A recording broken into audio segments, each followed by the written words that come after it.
మన దేశంలో రామాలయం లేని ఊరే లేదు. రాముని పేరు తెలవని మనిషే లేడు. రాముడే మనకు అన్ని. జై శ్రీరామ్ అని ఒక్కసారి మనసులో తలుచుకుంటే చాలు కొండంత ధైర్యం వస్తుంది. స్వామివారి ఆశీర్వాద బలం గట్లుంటది. ఇప్పటికే అటు అయోధ్యల రామయ్యకు గుడి కట్టిస్తున్నారు. ఇంకో పక్క దేశంలో శ్రీరామునికి పెద్ద పెద్ద విగ్రహాలు నిలబెడుతుర్రు. ఇప్పుడు ఏపీలో కూడా ఇసొంటి కార్యమే ఒకటి ముంగటేసుకుర్రు. పాన్రి ఎక్కడ ఎసొంటి ఎంత పెద్ద విగ్రహాన్ని నిలబెడుతుర్రు అరుసుకునొద్దాం.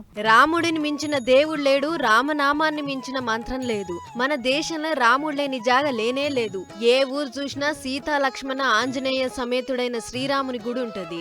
అయితే చిన్న చిన్న గుళ్లే కాదు, ఈ కాలం పొలగాండ్లకు కూడా భక్తి పెరిగేటట్టు పెద్ద పెద్ద రాముని విగ్రహాలు కొలువుదీస్తుర్రు కొందరు. కర్నూలు జిల్లా మంత్రాలయంలో అసొంటి ఒక పెద్ద శ్రీరాముని విగ్రహాన్ని నిలబెట్టేందుకు తయారైతుర్రు జై శ్రీరామ్ ఫౌండేషన్ వాళ్ళు.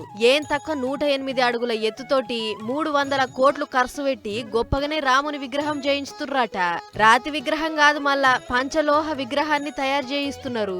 అందుకనే గంతగనం ఖర్చు పెడుతున్నారు. ఆయతరం ఢిల్లీలో బటన్ ఒత్తి శంకుబండకు పరదా గుంజిండు అమిత్ షా సారు. అగ చూడుర్రి మంత్రాలయంలో కొలువు తీరేటి రాముని విగ్రహం ఎట్లున్నదో. గ్రాఫిక్స్ లో చూస్తేనే ఇట్లున్నదంటే ఇక స్వామి అసలు విగ్రహం నిల్చోబెట్టినాక ఇంకెట్లుంటదో కదా అన్నట్టు గుజరాత్ లో సర్దార్ వల్లభాయ్ పటేల్ విగ్రహం చేసినయనేనట రాముని విగ్రహానికి రూపుదిద్దుతున్నది. దునియాల విగ్రహాలు చేసుట్ల పేరు పోయిన వాళ్ళంతా తలో చేస్తున్నారట ఈ కార్యంలా. ఇక ఒక్క రాముని విగ్రహమే కాదు, విగ్రహం ముంగట అంగరంగ వైభవంగా రాతి బండలతోటి రాముని గుడి కూడా కడతారట.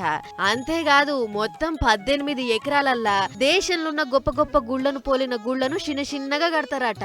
ఇంటుంటేనే గొప్పగా అనిపిస్తున్నది కదా. ఇక కట్టుడైనాక ఎంత వైభవంగా ఉంటదో ఏమో. శ్రీరాముడంటే రాఘవేంద్ర స్వామికి ఆరాధ్య దైవం కదా.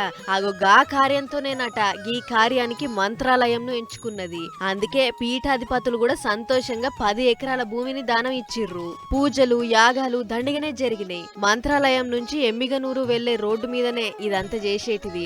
ఇంకో 2 ఏళ్లలో మొత్తం పూర్తయితదట. అంటే మంత్రాలయంకు ఈగింత కల వస్తదన్నట్టే.